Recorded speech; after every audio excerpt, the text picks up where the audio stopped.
Cette route non bitumée, longue de 14 km, est la seule voie partant de Sémec pour accéder à Mboka-les-Fini. Le député de la circonscription électorale unique d'Ongabé et sa délégation s'embourbent ici. Quand on dort ici, c'est tout le programme.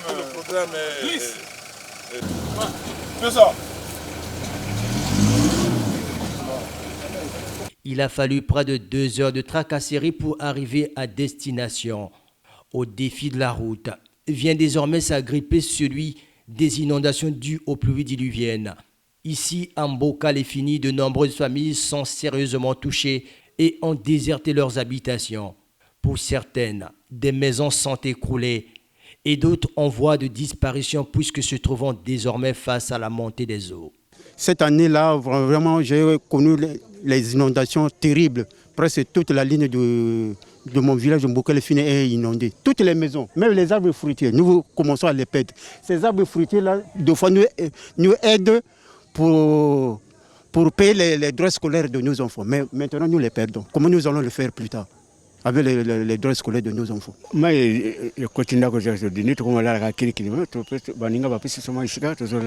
Notre maison est inondée. Nous dormons à la belle étoile. Les voisins nous ont cédé un peu d'espace pour dormir. Nous avons perdu nos lits. À bord de la pirogue motorisée, Paul Nganongo, député de Ngabé, fait le tour des villages de sa circonscription se trouvant le long du fleuve.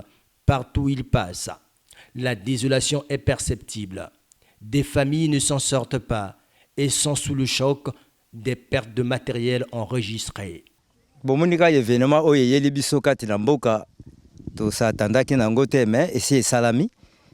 ne s'attendait pas à cette montée des eaux. Ma maison est complètement inondée. Ma famille se retrouve sans abri et éparpillée. Donc, place à Kofanda Penda et Zalité. Nous allons dormir dans l'eau comme ça, mais ce n'est pas normal. Il y a les malades, il y a les microbes. Il faut que l'État vienne nous aider.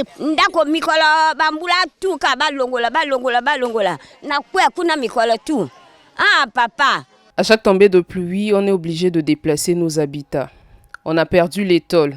Nous demandons à l'État de nous venir en aide pour construire des nouvelles maisons. De Mboka-les-Fini à Maïpili, il faut compter une vingtaine de villages où la vie est au ralenti. Certains villages ont été complètement effacés de la carte de ce district. Les populations ont trouvé refuge dans la forêt ou sur les montagnes. C'est le cas au village Brika. À Kunzulu, le centre de santé intégré est dans l'eau. L'agent communautaire de santé qui fait face aux difficultés de prise en charge des malades a les pieds dans l'eau pour accéder à sa maison. Ah mais oui, il n'y a pas de choix à faire. Quand même, je suis en train de plier les habits, vous-même vous avez vu, pour rentrer dans la maison. Et bientôt là, ça sera inondé même. Donc c'est un risque pour moi. Et, non, avec les malades, quand même, je leur ai donné les chambres dans l'hôpital là-bas. Ah, donc dès que je finis les traitements, je donne les chambres là-bas et puis ils préparent quelque part là-bas. Oui, on est vraiment dans des difficultés, dans l'angoisse parce que d'abord aussi c'est une première fois qu'on vit ce phénomène. Il nous apporte des catastrophes difficiles à supporter. Les maisons sont inondées, les arbres sont inondés également dans l'eau. Donc c'est difficile pour nous, on supporte ça avec beaucoup de peine.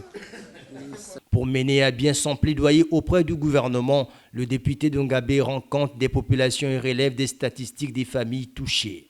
Un grand pincement au cœur qu'on vit ce que l'on vit là parce que nous sommes natifs d'ici. On n'a jamais vécu ça. Moi j'ai 62 ans aujourd'hui. Je n'y ai jamais vécu. C'est la première fois que et nous élus et les populations vivons ce genre de drame. C'est la preuve que tout ce que le gouvernement déplore dans d'autres départements, la Likwala, les plateaux, la Cuvette, Brazzaville, le Kwilu, que dans le district de Ngabé aussi, on vit les mêmes phénomènes. Et nous avions espoir. Et comme le dit souvent le président de la République, que personne ne sera laissé au bord de la route, mais on dirait que personne ne sera laissé au bord du fleuve. Au bord du fleuve, vous avez vu vous-même qu'il y a beaucoup de populations ont perdu des maisons, il y a des gens qui sont sans abri. Je suis venu collecter les informations pour adresser un rapport physique au gouvernement et quitte au gouvernement d'intégrer dans son plan d'urgence les populations du district de Ngabé. À la commune de Ngabé où les habitations sont également inondées, voire même certaines structures étatiques, le député Paul Nganongo a rencontré les populations. Il s'est agi ici de la restitution des conclusions de la dernière session budgétaire de l'Assemblée nationale et des échanges sur des questions liées au développement de cette commune. Elle nous a rendu compte de la session budgétaire 2023 et il a répondu, il a fait le pourtour de toutes les questions posées par ses mandants et nous sommes sortis de là très satisfaits. Nous avons également émis certaines suggestions concernant notre circonscription. Il nous a donné également des éclaircissements sur certaines questions et nous sommes sortis de là très satisfaits. Toutes les questions brûlantes ont été évoquées à cet échange, à l'instar de celle de cette route de Ngabé, longue de 80 km, qui préoccupe des paysans soucieux d'écouler leurs marchandises. La première question brûlante, c'est la route. C'est la route parce que le fait de ne pas construire la route de Ngabé, ça participe à la disparition de toutes les localités qui sont le long du fleuve. Ça participe au sous-développement même du district. Ça participe à la pauvreté, l'extrême pauvreté des populations.